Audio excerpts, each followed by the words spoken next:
Abra tua Bíblia no livro de Êxodo, capítulo de número 1. Êxodo, capítulo de número 1.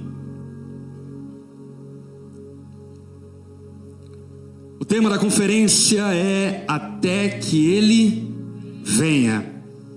Jesus virá. E Ele virá em breve.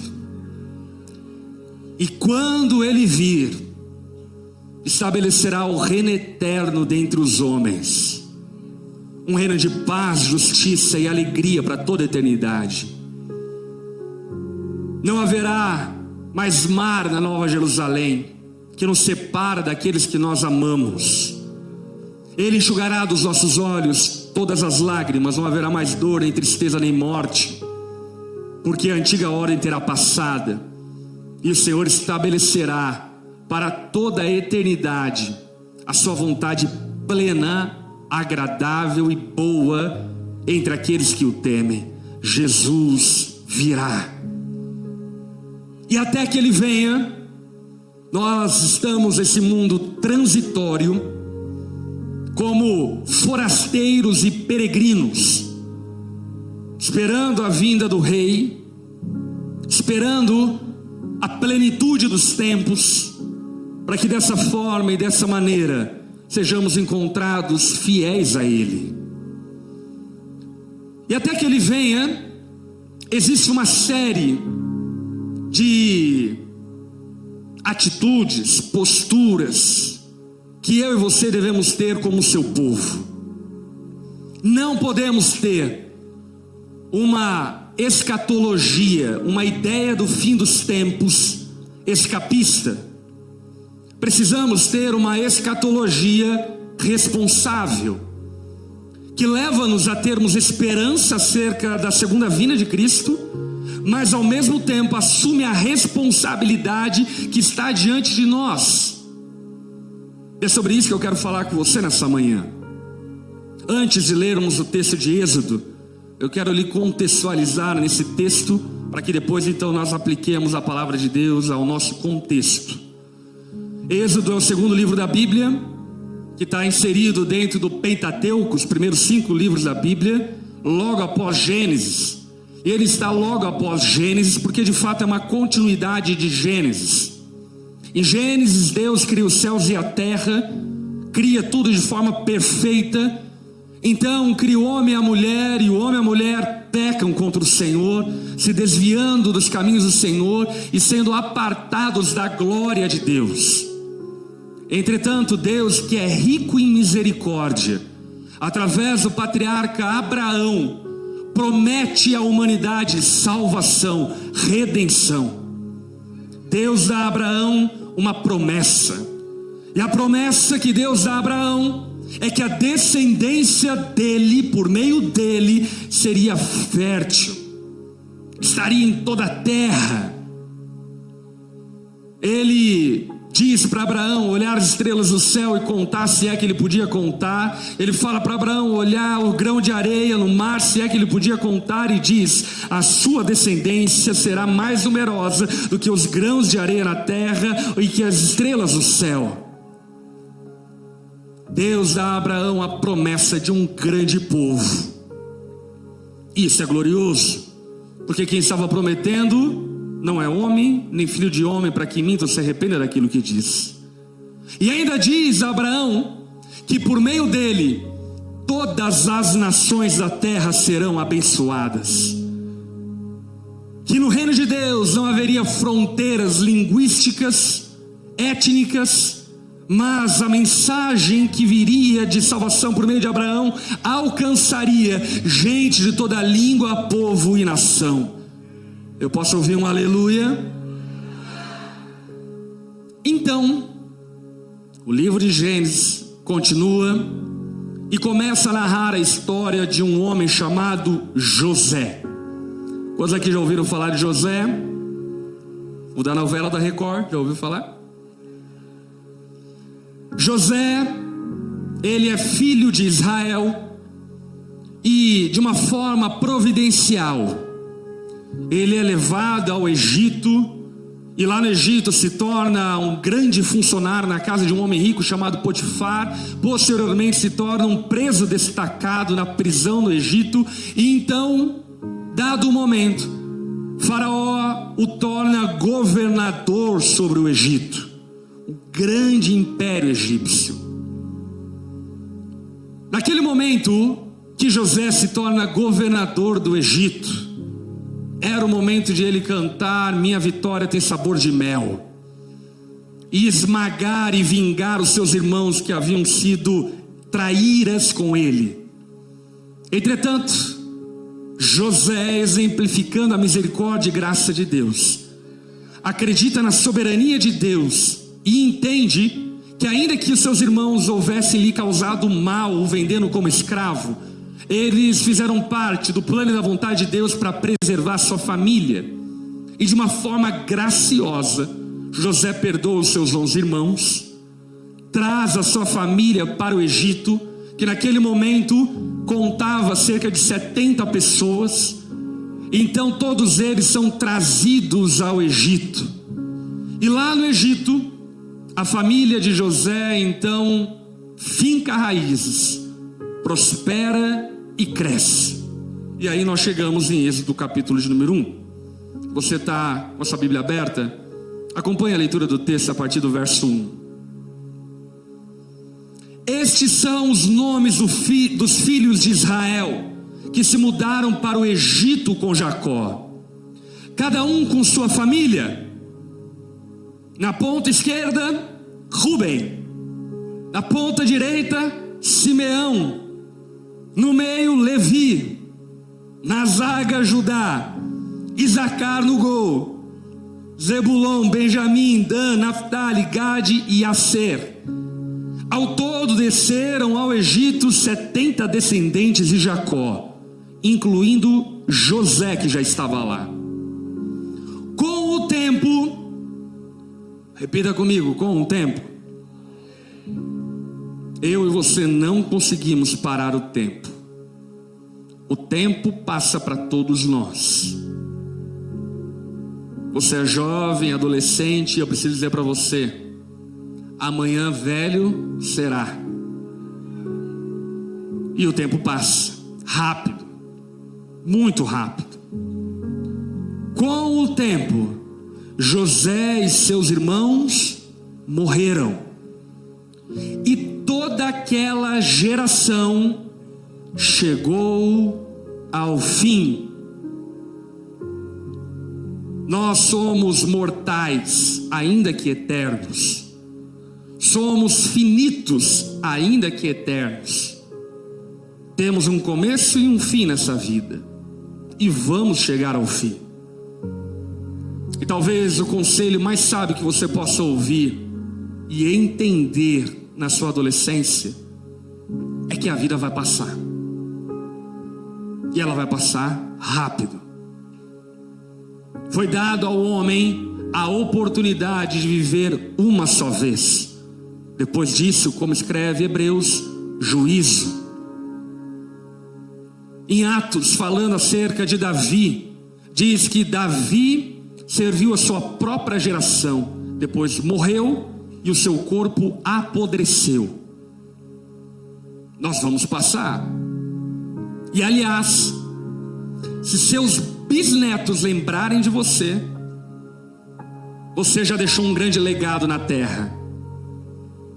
Porque a nível de estatística, provavelmente os teus netos esquecerão de você e não terão memórias suas. Eu sei que isso é cruel ouvir, mas o que eu estou falando é a triste realidade.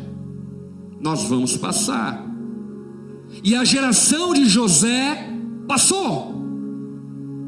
Ele e seus 11 irmãos passaram, chegaram ao fim. Mas olha o verso 7.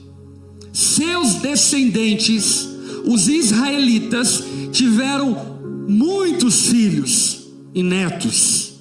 Multiplicaram-se tanto que se fortaleceram e encheram a terra.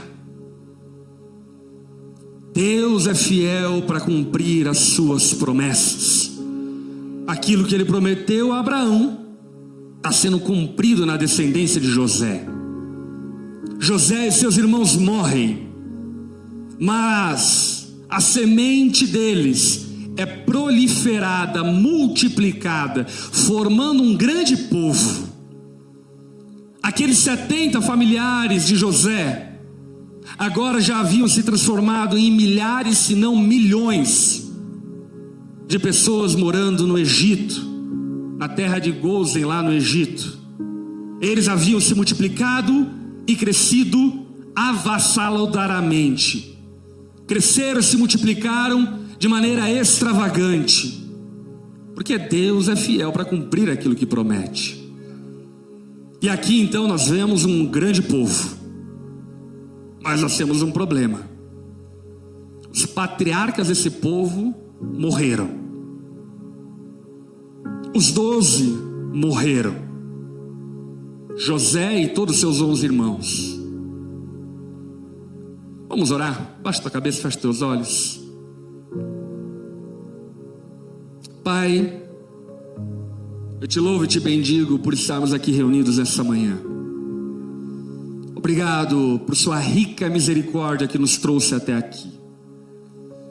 Eu clamo a ti, Senhor, fala conosco, dá-nos discernimento e entendimento da tua palavra, que possamos aplicar em nossa vida para agradarmos ao Senhor. Espírito Santo, dá-nos discernimento, clareza da tua palavra, para que ela seja plantada em nós, e muito mais do que uma injeção de dopamina nessa manhã, sejamos transformados, lapidados, santificados, edificados por meio da tua palavra. Fala conosco, Senhor, nós precisamos ouvir a tua voz. Oramos e nos colocamos diante do Senhor, em nome de Jesus. Amém e amém. Deus nos chamou para sermos um grande povo. Em Gênesis capítulo 1, Deus cria o homem e a mulher com um propósito, porque Deus não faz absolutamente nada sem um propósito. Deus não está entediado na eternidade, e por estar entediado na eternidade, cria uns bichinhos para mexer com eles. Não. Deus é um designer perfeito que cria tudo com um desígnio e um propósito. Deus criou-nos para a sua glória. Desde a eternidade passada até a eternidade futura, Deus criou-nos para louvor da sua glória. E quando Deus planta a humanidade na terra, no jardim do Éden, Deus dá à humanidade 3 mandatos, que de alguma forma resumem um propósito da vida humana. Quais são esses mandatos? Primeiro mandato, o mandato espiritual. Deus criou-nos para relacionar-se conosco. Fomos criados por Deus para ter um relacionamento pessoal com Deus. Não fomos criados para idolatria. Não fomos criados para idolatrarmos um Deus a quem não conhecemos e sabemos quem é. Fomos criados para ter um relacionamento íntimo e pessoal com Deus eterno. Deus é rico em amor e criou-nos para esse relacionamento. Bem como também em Gênesis capítulo de número 1, existe um segundo mandato chamado mandato social. Deus disse ao homem e à mulher: sejam férteis, multipliquem, encham a terra. Deus criou-nos para termos muitos filhos. Filhos físicos, de sangue, e filhos espirituais. Olha aí para quem está do seu lado e diga: Deus nos chamou para crescermos. Deus chamou-nos para multiplicarmos.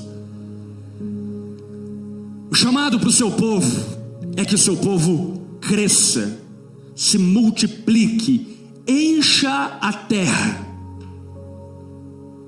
Não existe nada de pecado e nada de errado com uma igreja pequena, mas tudo de errado com uma igreja pequena que não quer crescer. porque o chamado de Deus para o seu povo é para multiplicação. Jesus nos chamou para pregarmos o evangelho a toda criatura. Esse chamado de Jesus é utilizada a palavra cosmos. O que Jesus estava dizendo é: vocês devem ir por todo o cosmos e pregar o evangelho aonde tiver gente, aonde tiver pessoa, prega o evangelho. Além do mais, Jesus em Mateus 28:18 dá-nos a grande comissão, dizendo para irmos por todas as nações e fazermos discípulos delas. A palavra grega é etnos, etnias. O que Jesus está dizendo é: o meu reino é formado por gente de todas as etnias, brancos, pretos, amarelos, vermelhos. Vocês devem pregar o evangelho em todas as etnias do mundo, nas vilas mais remotas, nos lugares mais populosos, nos lugares mais longínquos. Todos aqueles que são seres humanos, independente da sua tradição cultural, independente da sua língua, devem ouvir a mensagem do evangelho e serem discipulados. Aleluia. Ainda em Atos 1:8, Jesus diz que nós devemos ir para Jerusalém, Judéia, Samaria, até os confins da terra. A palavra grega utilizada por Jesus aqui é a palavra scatos. O que ele está dizendo é: vocês devem ir até onde a terra chega ao fim. Vocês devem ir até onde o universo chega ao fim. Essa palavra utilizada por Jesus, por exemplo, olha que coisa curiosa, dá fundamento e base para um possível futuro que nós vamos viver, se Jesus não vir até lá, para pregarmos o evangelho em estações espaciais, pregarmos o evangelho na Lua, pregarmos o evangelho em Marte, se porventura Jesus não vir antes de nós chegarmos lá como humanidade. Em outras palavras, o chamado de Jesus para o seu povo é grande. Deus nos chamou para sermos um grande povo.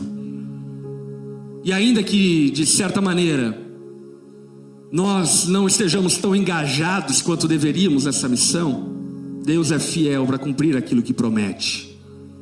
Eu não sei se você sabe, mas no mundo, a população mundial cresce cerca de 1% ao ano. E a população cristã no mundo cresce cerca de 2% ao ano. Em outras palavras, o cristianismo cresce mais do que a população mundial cresce. De diferentes tradições, diferentes confissões, desde os coptas no Egito que professam a fé cristã, até os nigerianos que seguem outras tradições cristãs do que as nossas, até o evangelho, o cristianismo ortodoxo grego, que é uma outra tradição que a nossa. Ainda assim, existem cerca no mundo de 2,5 bilhões de pessoas que professam a fé em Jesus como Senhor e Salvador. Você pode dar glória a Deus por isso. No Brasil, nós vivemos algo muito especial. O IBGE, na década de 90, chegou à estimativa e à estatística de que a população cristã, evangélica, protestante no Brasil era de 9% da população.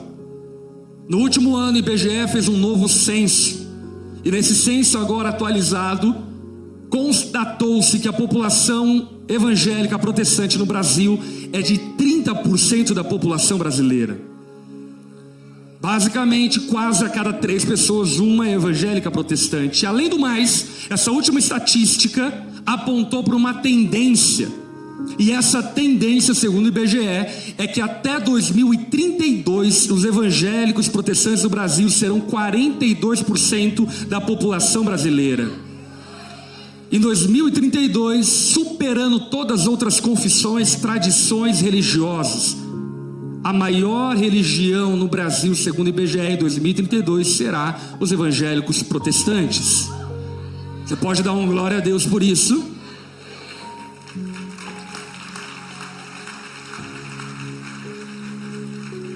Deus tem feito coisas maravilhosas, salvado pessoas em todos os lugares. Domingo agora mesmo, na nossa igreja lá em Joinville, nós vamos batizar 320 pessoas que confessaram a fé em Jesus, nesse segundo semestre do ano. Nesse ano, tivemos milhares e milhares de pessoas que se renderam a Jesus em cada uma das nossas igrejas. Deus tem salvado pessoas em todos os lugares, e glória a Deus por isso. Entretanto, esse é o segundo mandato cultural, mandato social: sejam férteis, multipliquem, encham a terra. Deus nos chamou para sermos um grande povo. Entretanto, existe um terceiro mandato que Deus nos dá como propósito existencial. E esse terceiro mandato é chamado mandato cultural. E ele está impresso em Gênesis capítulo 1, verso número 28, quando Deus diz ao homem e à mulher que eles deveriam dominar sobre os peixes do mar, sobre as aves do céu e sobre todo animal que se move rente ao chão. O que Deus estava dizendo ao homem e à mulher é que eles deveriam exercer domínio sobre a criação. A tradução hebraica utilizada pelo autor de Gênesis dá a ideia de que Deus estava chamando Adão e Eva para ser uma espécie de jardineiros no jardim do Éden, cultivando a terra, administrando a terra, cuidando das coisas que Deus havia criado. E esse é o chamado para nós. Entretanto, vamos combinar que jardinagem não é o forte da nossa geração. A gente não entende muito bem o que isso se aplica. Por esse motivo, uma forma possível de entendermos o mandato cultural é compreendermos que Deus estava chamando o homem e a mulher para administrarem a terra. Ou ainda, uma outra palavra possível para entendermos Gênesis 1, 28, é compreendermos que Deus nos chamou para liderarmos a terra. Olha para quem está ao teu lado e diga: se você é filho de Deus, você foi chamado para liderar a terra. E esse chamado para liderar a terra, ouça aqui, não é um chamado somente eclesiástico. Liderar a terra não é sobre ser pastor. Liderar a terra não é sobre ser plantador de igreja. Liderar a terra é sobre exercer tudo o que nós fazemos para louvor e glória do Senhor. Liderar a terra é sobre ser gerente, é sobre ser gestor. Liderar a terra é sobre empreender. Liderar a terra é sobre ser pai, sobre ser mãe. Liderar a terra é sobre sermos grandes homens e grandes mulheres de Deus. E Deus nos chamou para isso. Deus te chamou para isso. Agora, aquilo que nós vemos em Êxodo capítulo número 1, sabe o que é? Deus de fato estava cumprindo essa promessa e fazendo do povo hebreu um povo próspero, grande, um povo gigante. Entretanto, nós vemos um problema nesse texto. Qual o problema? A geração de ouro de Israel chegou ao fim. A seleção de líderes de Israel chegou ao fim. Eu não sei se você sabe, mas esses 11 irmãos de José, junto com José, formam as 12 tribos de Israel. São os patriarcas do povo hebreu. Ainda que tivesse cometido erros com José anteriormente, eles se tornaram grandes líderes e grandes promotores da paz, grandes promotores da justiça, grandes promotores da multiplicação, mas eles morreram. Porque toda geração morre. Toda geração passa. Todos nós morreremos. Infelizmente, por exemplo, nessa semana nós tivemos a triste notícia da morte do apóstolo Rina, pastor, fundador e líder da igreja Bola de Neve. Um homem de Deus que, apesar dos seus erros e diferenças que todos nós temos, serviu a Deus em sua geração e morreu. E quando eu reflito sobre a morte, por exemplo, do apóstolo Rina e de tantos outros homens de Deus que também vão morrer em breve, outros que já passaram, como por exemplo pessoas que você nem sabe quem são, como Russell Chet, John Stott, tantos outros, e olhando para o crescimento da igreja no Brasil e no mundo, a pergunta que eu faço é: quem irá liderar essa geração? Porque não adianta sermos um grande povo se não tivermos grandes líderes.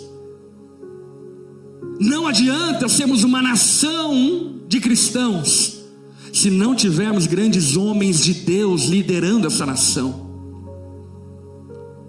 E sobre isso eu não estou falando sobre uma ideia de domínio opressor, ou um regime teocrático ou algo do tipo, mas estou falando sobre cumprirmos o nosso papel como povo de Deus na terra.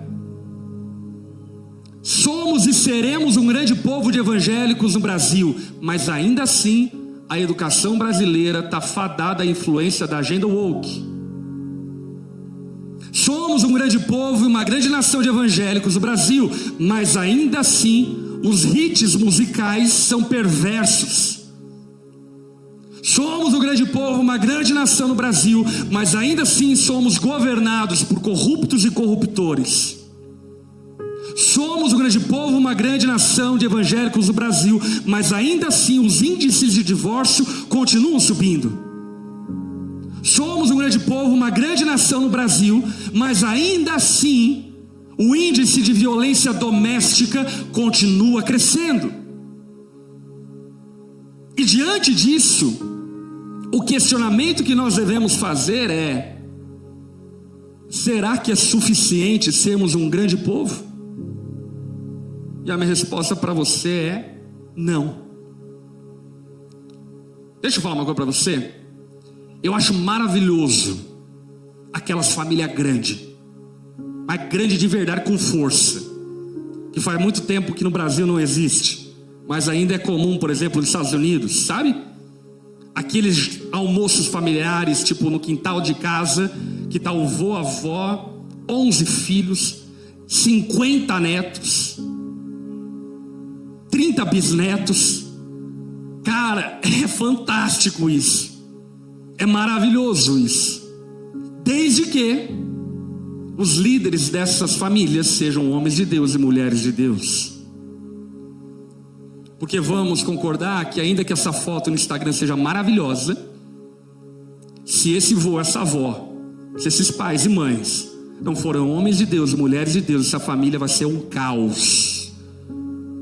É vô que vai enterrar neto por causa da influência das drogas. É pai que vai chorar por filhos que se envolveram em sexualizações depravadas. O que eu quero dizer para você é que não é suficiente sermos um grande povo, não é suficiente sermos uma grande frequência na igreja, não é suficiente, ainda que seja bom. Deus quer levantar grandes homens e grandes mulheres de Deus, e eu estou pregando sobre isso porque eu creio que Deus está te chamando para isso. E novamente eu falo, não é um chamado necessariamente para ser pastor, mas é um chamado para ser um empresário de Deus. É um chamado para ser um pai de Deus. É um chamado para ser uma cabeleireira de Deus. É um chamado para ser um pedagogo, uma pedagoga de Deus. É um chamado para ser um médico de Deus. Eu estou falando sobre manifestarmos a glória de Deus como seu povo. Porque não adianta sermos um grande povo se não tivermos líderes. E sabe de uma coisa? Todos nós precisamos de líderes. Toda geração precisa de líderes. E eu me preocupo com isso de verdade. Eu perguntei esses dias atrás para o meu amigo ChatGPT quais eram os grandes líderes da nossa geração. Sabe quais foram os nomes dados pelo ChatGPT? Elon Musk. Ok, enfim, tem o seu papel e obviamente na tecnologia, ciência, enfim, tem cooperado muito. Mas vamos concordar aqui que ele não é necessariamente um defensor de valores e princípios que nós carregamos. Um outro nome dado pelo ChatGPT foi da Greta Thunberg, ativista ecológica, que vamos concordar aqui não me representa muito não, e nem representa os valores da palavra de Deus. Outro nome dado foi a de Satya Nadella, que é CEO da Microsoft. Ainda que obviamente a tecnologia seja uma graça comum que de alguma forma nos beneficia, a verdade é que a Microsoft, como qualquer outra empresa, tem interesse apenas no lucro e não no bem comum. Ou seja, de todos os nomes e outros aqui que eu poderia citar, dados pelo ChatGPT, nenhum deles de fato representa um povo de Deus. Mas espera aí, nós estamos crescendo no mundo 2% ao ano. No Brasil, estima-se que seremos maioria. E a pergunta que eu faço é: aonde estão os líderes dessa geração? Aonde estão os homens e mulheres de Deus dessa geração? Aonde estão aqueles que serão, por exemplo, como o reverendo Martin Luther King Jr., que em nome de Deus se tornou ícone do fim da segregação racial nos Estados Unidos da América? Aonde estão os grandes homens de Deus, como por exemplo William Wilberforce, que em nome de Deus acabou com a escravatura na Europa? Aonde estão os grandes homens e mulheres de Deus como Russell Shedd? Aonde estão os grandes homens e mulheres de Deus como Billy Graham? Billy Graham sozinho e pessoalmente pregou a milhões e milhões de pessoas a mensagem do Evangelho. Aonde são os grandes homens e mulheres de Deus? Com isso, obviamente que eu não sou pessimista. Eu creio que você é a resposta para isso.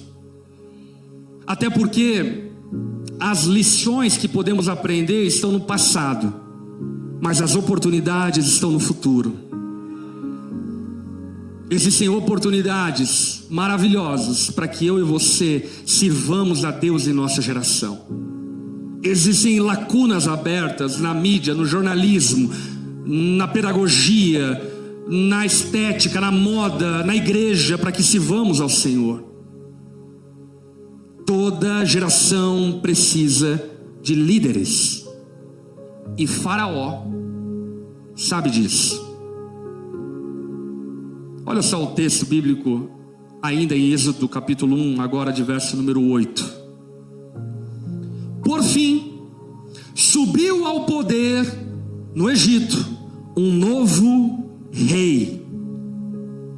Repita comigo: subiu ao poder um novo rei.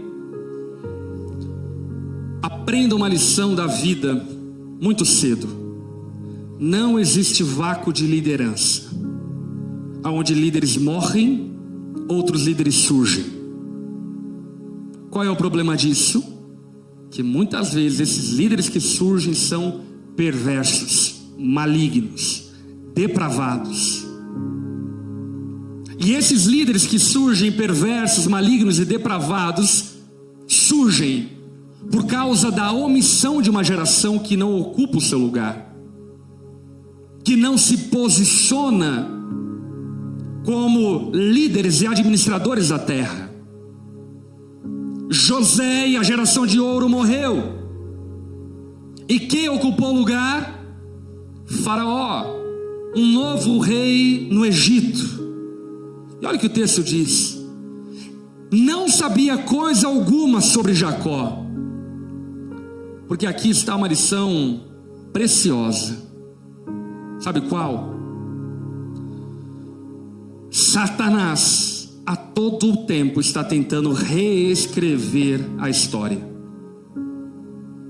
apagar as memórias, as lembranças gloriosas de homens e mulheres de Deus. Sempre foi assim e sempre será assim. Por exemplo, olhe para os Estados Unidos da América.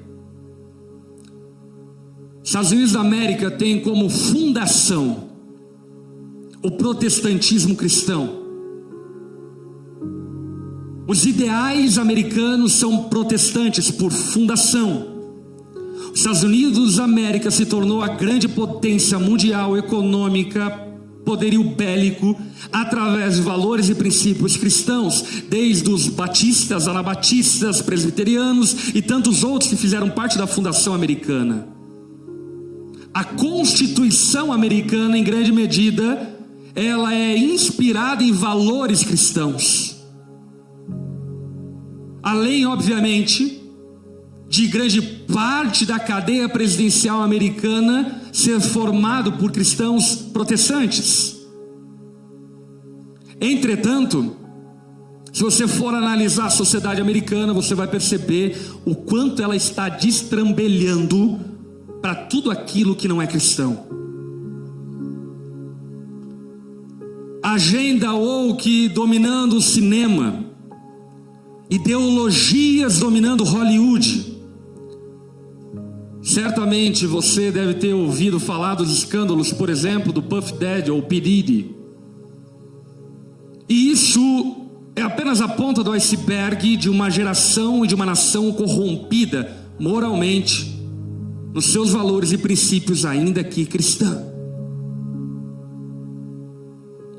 Quando uma geração de ouro morre, existe um vácuo que é ocupado ou pelo povo de Deus, ou por líderes perversos, que destroem tudo aquilo que foi construído.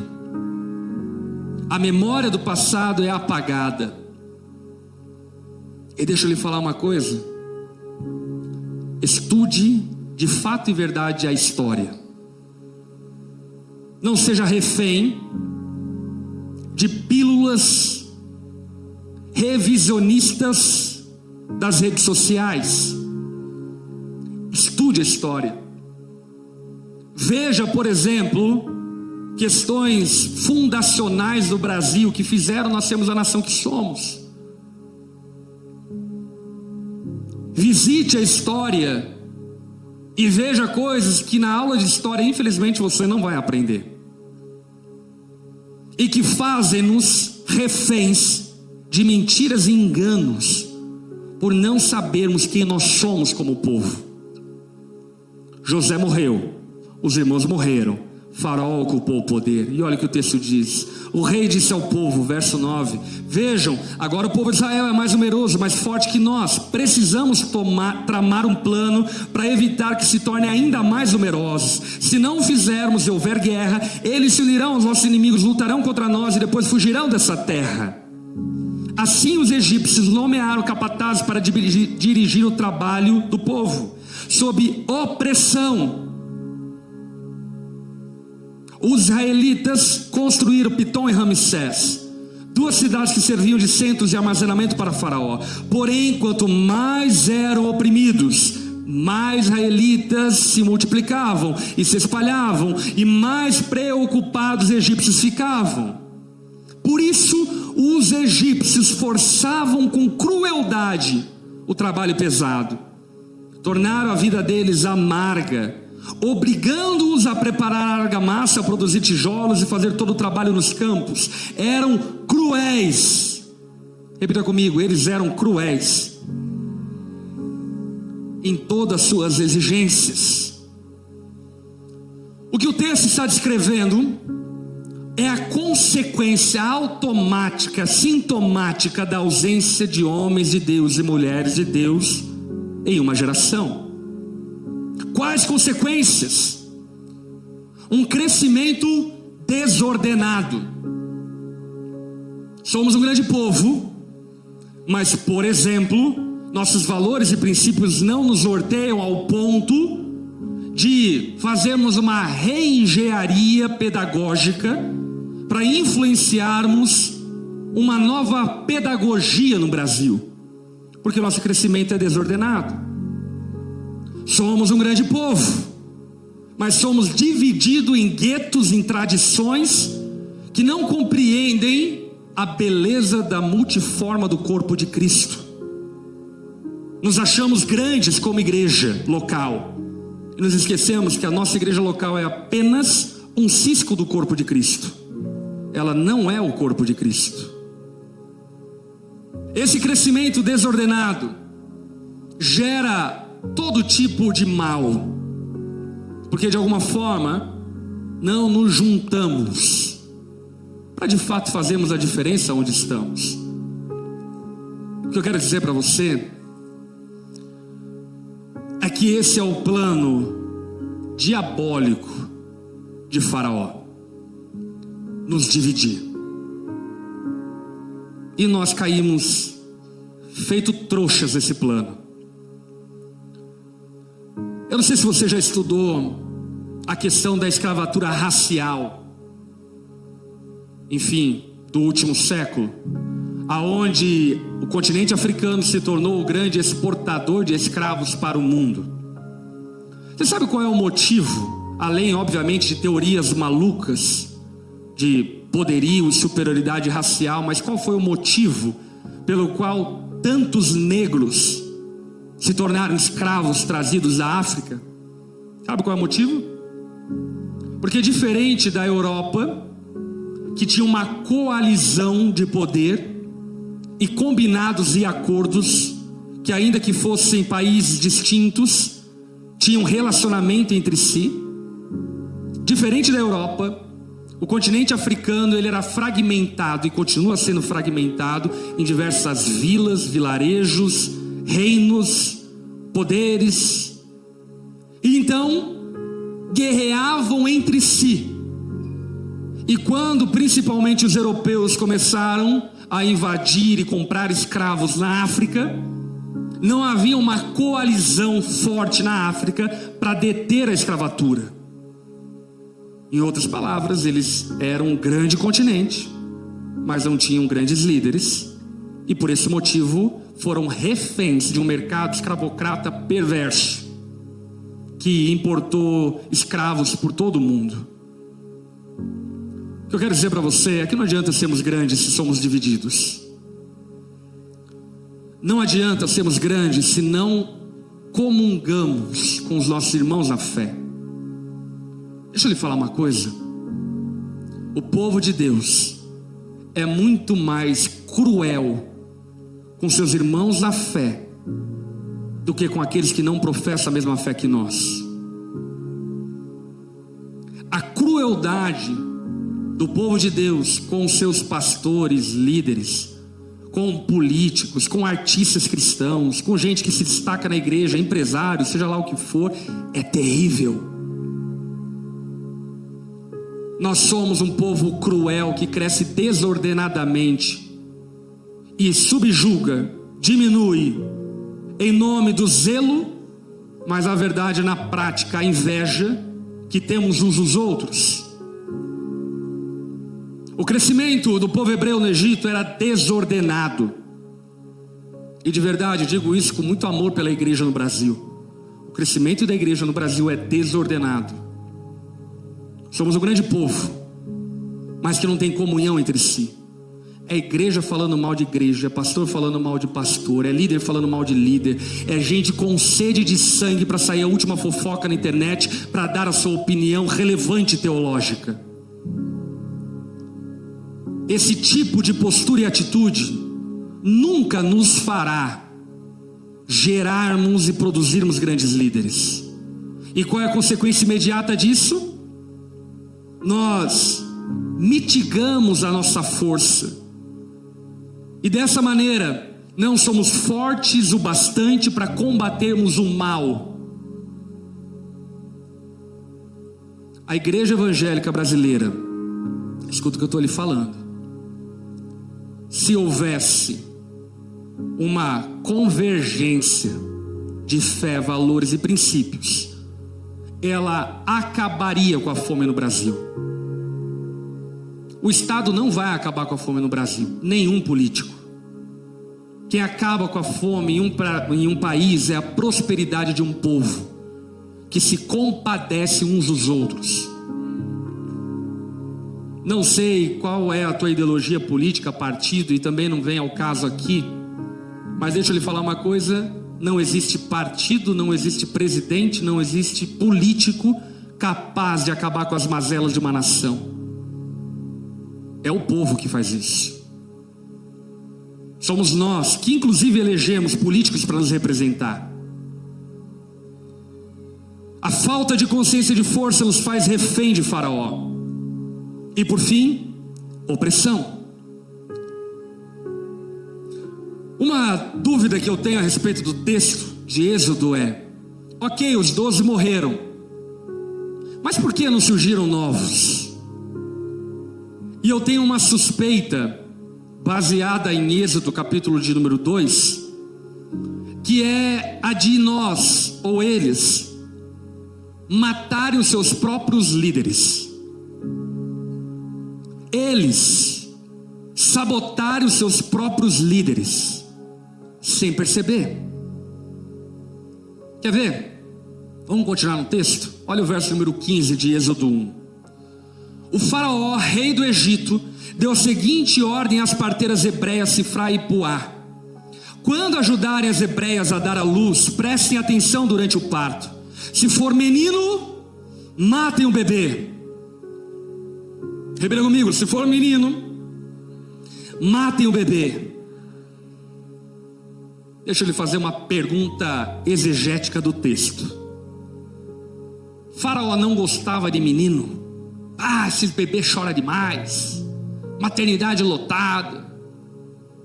Ou será que Faraó tinha uma pretensão heterossexual de apenas ter mulheres no seu reino? Por que Faraó queria matar os meninos? Por uma questão bem simples e básica histórica. Porque apenas meninos poderiam se tornar líderes.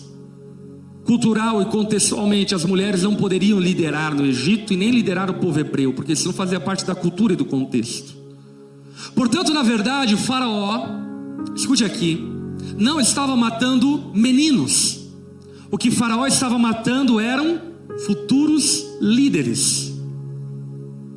Faraó não tinha problema com meninos.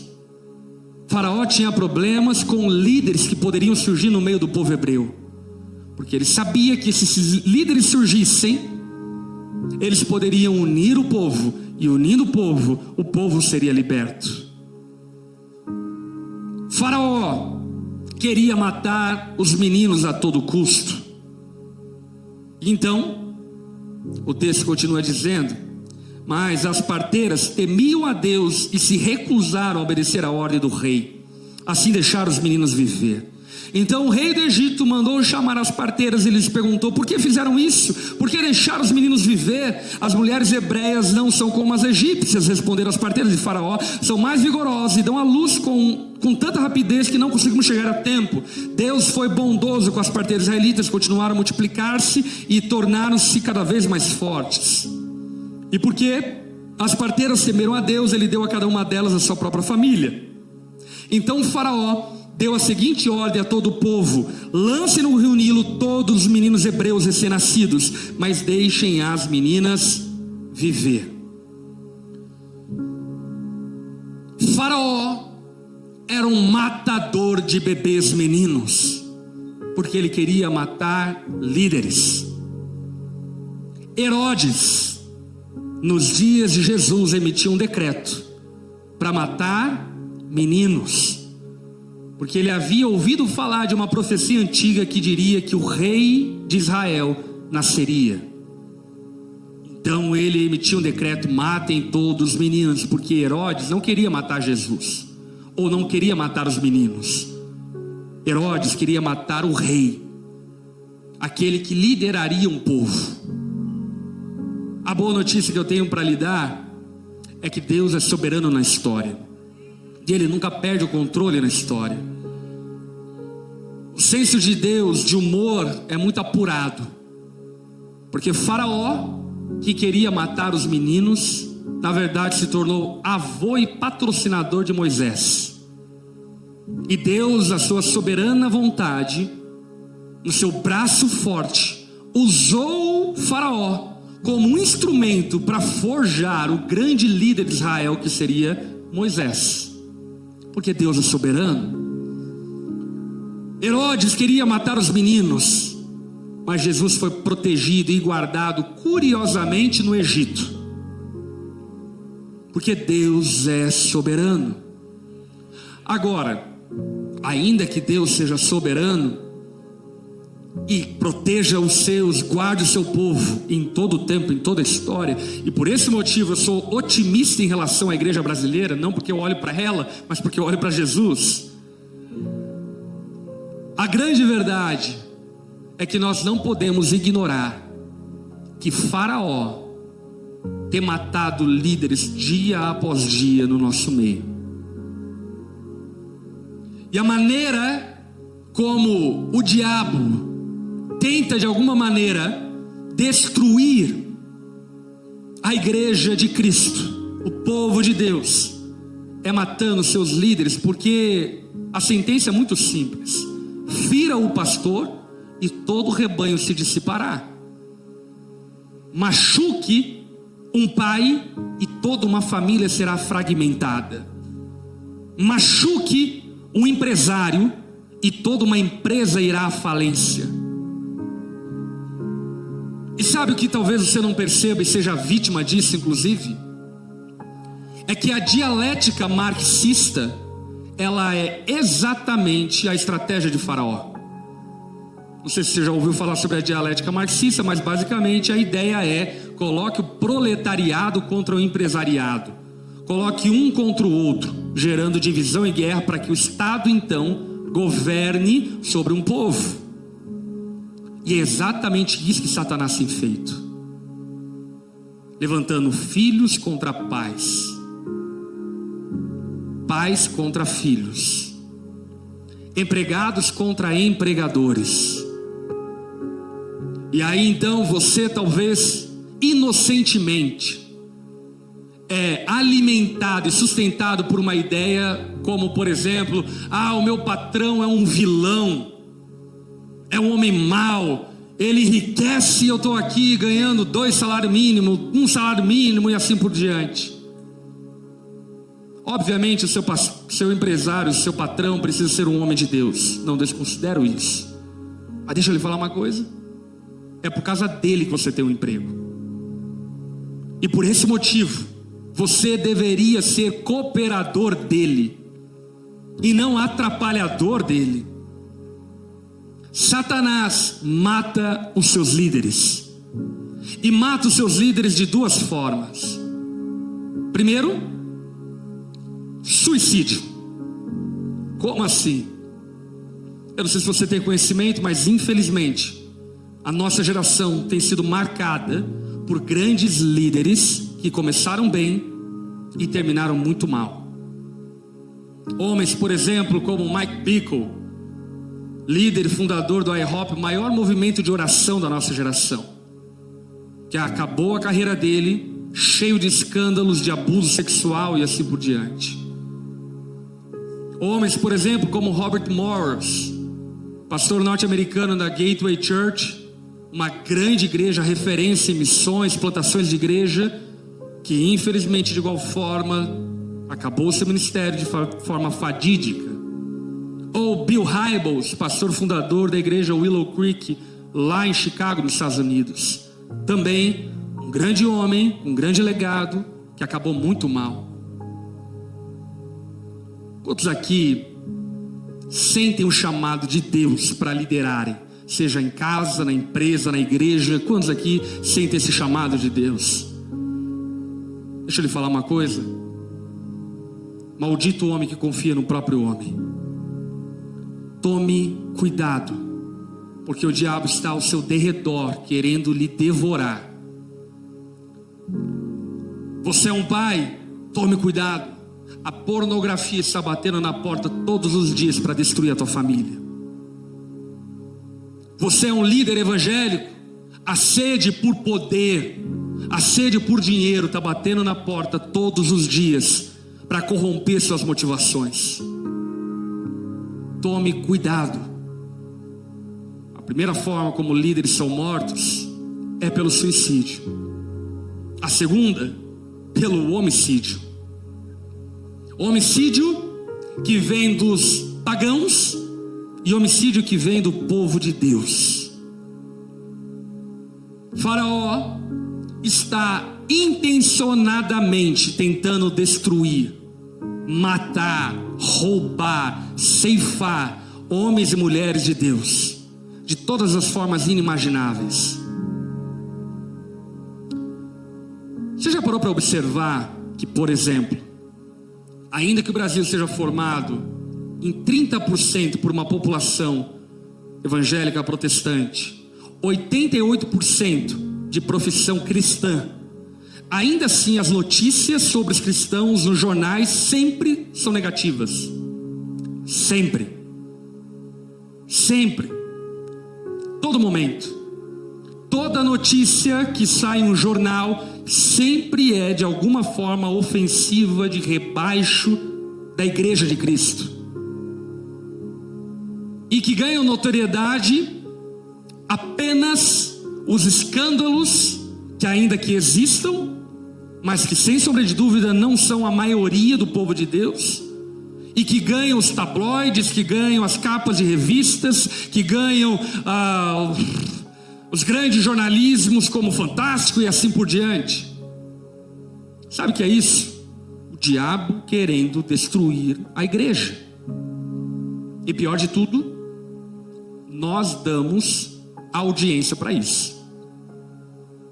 E de alguma forma não nos posicionamos. Por exemplo, eu não sei se você viu, a maioria dos jornais como noticiaram a morte do apóstolo Rina. Pastor envolvido em escândalo, alguns meses atrás, acusado de agressão física à sua esposa, morre. Ou seja, a vida de um homem de Deus foi resumido a uma acusação que nem chegou ainda ao seu fim. E de fato, se ele de fato cometeu esses crimes, ele deveria pagar por isso, não é essa a questão. A questão é o quanto nós somos tolos e não percebemos Faraó destruindo o povo de Deus. E isso faz nos alimentar todo tipo de bobagem. Quer ver um dos grandes contragostos da fé cristã? Fuxico gospel. Meu irmão, até onde eu sei, a Bíblia que eu leio diz que é pecado fofocar. E nós damos audiência para sites, plataformas de notícias de fofoca gospel. E achamos que está tudo bem. Achamos que está tudo certo. E sabe o que acontece com isso? Líderes estão sendo mortos todos os dias. Em vida ou no ventre. Como assim? Eu sou pastor há 18 anos, fundador e presidente da Onda Dura. Hoje uma igreja global que está em 22 cidades plantadas e outras dezenas de cidades e países sendo plantadas. Nós temos núcleo de plantação de igreja no Japão, na Nova Zelândia, na Itália, na Espanha, na Argentina, no México, no Canadá, enfim, em vários lugares do mundo. Através da minha vida, Deus me deu a graça de batizar milhares de pessoas pessoalmente, de pregar o evangelho para milhares de pessoas e ver muita gente se render a Jesus. Deus me deu o privilégio de discipular, formar dezenas de pastores e enviá-los. Mas deixa eu lhe falar uma coisa. Quando aos 17 anos Deus me chamou ao ministério pastoral, eu não queria ser pastor, mas nunca. Podia ser coletor no canavial, podia ser limpador de esgoto, mas pastor, não. E sabe por quê? Porque eu sou filho de pastor. Tenho 35 anos de vida, 35 anos de igreja. E uma coisa que eu preciso dizer é o quanto, para não falar de mim, falando do meu pai, o quanto a igreja foi cruel com meu pai durante todo o ministério. E o quanto como filho de pastor eu sofri ao ver a integridade do meu pai, ao ver o amor do meu pai pela igreja, sofrendo todo tipo de fofoca, todo tipo de maledicência, calúnia e assim por diante. Glória a Deus, meu pai é um homem de Deus preservado ainda, pastor, servindo ao Senhor. Entretanto, eu olhava para isso e dizia, mas nem a pau. Você está maluco? Se a gente passa fome, a gente está roubando. Se a gente prospera, a gente está roubando. Você está maluco? Viver sob esses olhos acusadores, sobre a imposição cruel com a família pastoral. Eu não quero isso para os meus filhos. Eu não quero que meus filhos sejam ratos religiosos, opressos e oprimidos por uma igreja que tem expectativas desumanas sobre aqueles a quem lidera. Eu não queria de forma alguma ser pastor. E eu sou pastor. E por que eu sou pastor? Honestamente falando, porque eu não tinha para onde fugir. Porque Deus me chamou para o ministério. Sou formado em automobilística, abandonei uma carreira com muito potencial financeiro para servir a igreja durante muito tempo sem ganhar salário algum, durante todo o tempo sendo alvo de críticas, alvo de calúnias, alvo de difamações, alvo de perseguição dentro e fora da igreja. Graças a Deus que certamente eu tenho erros e pecados ao qual eu confesso aos pés de Cristo, mas Deus tem me preservado ainda com um bom testemunho moral. Mas uma coisa que eu sempre penso é: se algum dia eu tropeçar, será que eu vou ter gente que vai me amar como eu tenho amado a tanta gente que tropeça todos os dias? Será que vai ter gente que vai me perdoar como eu perdoo gente todos os dias? O que eu quero dizer é que nós, meus irmãos, precisamos parar de matar os nossos líderes. Precisamos parar de matar homens de Deus e mulheres de Deus no nosso meio. E isso eu estou falando sobre ministério pastoral, mas isso se estende a tanta coisa. Quantos empresários são mortos dentro da igreja porque são abusados dentro da igreja? Irmãos preguiçosos, sugadores, grudam neles como se eles tivessem a responsabilidade de viver e de forma socialista repartindo seus bens. Quantos empreendedores são mortos na igreja? Quantos artistas são mortos na igreja? Porque ao invés de potencializarmos eles para influenciar a cultura, queremos torná-los artistas do circo gospel. Quantos pedagogos, pedagogas são mortos dentro da igreja?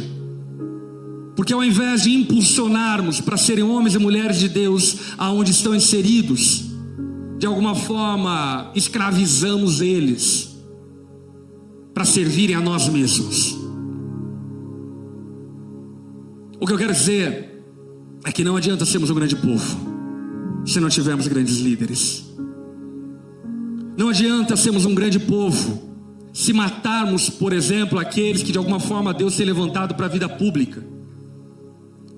Deixa eu lhe falar uma coisa: igreja alguma deve ocupar um lugar de manipulação política partidária. Nenhuma igreja deveria fazer isso. Entretanto, a igreja deve ser treinadora, capacitadora, enviadora e abençoadora do povo de Deus que quer exercer cargos na vida política. Aonde estão os vereadores, homens de Deus? Porque eu sou pastor, gente. Ano de eleição, chove de pseudos cristãos evangélicos pedindo apoio à igreja.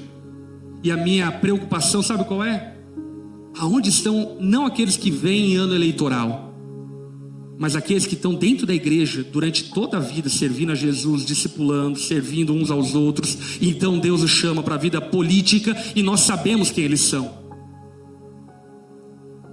O que eu quero dizer para você é que não adianta sermos um grande povo se não tivermos grandes líderes. E eu creio que Deus tem nos chamado para assumirmos esse lugar de liderança, esse lugar de hombridade, de feminilidade, aonde nós estivermos, seja em qual área de atuação estivermos. Deus está lhe chamando não para ser um crente omisso, não para ser um crente medíocre, não para ser um crente que assiste a degladiação dos irmãos na fé, mas para ser cooperador, pacificador, impulsionador de homens e mulheres de Deus. Hollywood, meus irmãos, era para ser um instrumento do evangelho. Não foi porque a igreja demonizou a arte cinematográfica nos Estados Unidos. A cultura deveria ser um instrumento da manifestação da glória de Deus, mas nós matamos nossos artistas. Não vou ser leviano ao dizer que não existem gente muito mal intencionada, por exemplo, no meio gospel. Existe, infelizmente. Mas é muito fácil filtrar, aliás. Veja se essa pessoa é uma pessoa séria na igreja local dela e pronto, resolve o teu problema. Agora, o quanto a igreja é cruel com artistas é uma coisa de outro mundo. Eu sou amigo pessoal de muitos artistas, enfim, evangélicos brasileiros. Muitos artistas que inclusive têm muito mais fama, visualização do que artistas seculares. E que eu conheço os seus cachês. Que ok, ao padrão de vida de muitos de nós é muito alto. Mas coloca do lado do Wesley Safadão. Coloca do lado da Cláudia Leite. Coloca do lado da Ivete Sangalo. Mas nós preferimos triturar, matar, ofender aqueles que são nossos. E infelizmente, podemos viver aquilo que os Estados Unidos viveu. Ou você não sabia que Elvis Presley é de origem evangélica cristã? Ou Michael Jackson é de origem evangélica cristã? Ou você não sabia que, por exemplo, Lady Gaga é de origem cristã evangélica, inclusive cantava em coral? Certamente eles erraram e não estou aqui para ser juiz de ninguém, mas eu estou para falar para nós como igreja: vamos parar de matar homens de Deus e mulheres de Deus no nosso meio. Vamos aprender a discipular aquelas pessoas que estão no nosso meio e enviá-los para cumprir o chamado de Cristo. Eu me sinto privilegiado de estar falando aqui com um monte de adolescente jovem. Sabe por quê? Porque eu, ainda que seja novo, eu já estou olhando no meu horizonte 40 anos. E olhando para o horizonte 40 anos, eu sei estatisticamente que provavelmente eu estou na metade da minha vida. E quando eu olho para isso, eu penso: a morte está chegando. E olhando para isso, a pergunta que eu me faço é: quem irá assumir a continuação do ministério de Cristo na terra? Com todo respeito, se for essa geração corneteira e fofoqueira da internet, a gente está perdido. Se for essa geração almática, epidérmica, viciada em sentimentos e sensações e não na palavra de Deus, a gente está perdido. Mas que no nome de Jesus você não seja como esses. Que você seja um homem de Deus, uma mulher de Deus, um líder extraordinário, alguém que Deus está levantando para de fato fazer a diferença no mundo aonde você for plantado. Amém. Você recebe essa palavra? Baixe tua cabeça, feche seus olhos.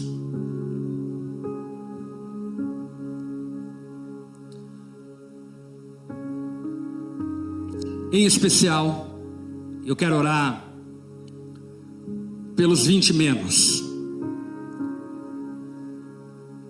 Jovens ainda, talvez universitários no ensino médio, adolescentes. Se você ouviu essa mensagem e o teu coração está ardendo como dizendo: eu quero ser um homem de Deus, eu quero ser uma mulher de Deus, eu quero ser um empresário de Deus, eu quero ser um jogador de futebol de Deus, eu quero ser um pastor, eu quero ser um plantador de igrejas, eu quero ser um artista de Deus, eu quero ser um jornalista de Deus, eu quero ser um pedagogo de Deus, eu quero ser um filósofo de Deus, eu quero ser um engenheiro de Deus, um arquiteto de Deus, uma cabeleireira de Deus, um esteticista de Deus, eu quero ser um médico de Deus, uma enfermeira de Deus. Se o teu coração arde por isso, sabe, de ser alguém de fato relevante, líder naquilo que você faz, você tem menos de 20 anos e teu coração arde por isso, eu quero lhe convidar a levantar uma das suas mãos no seu lugar, que eu quero te ver. Você que levantou sua mão, sabe o teu lugar, vem aqui à frente.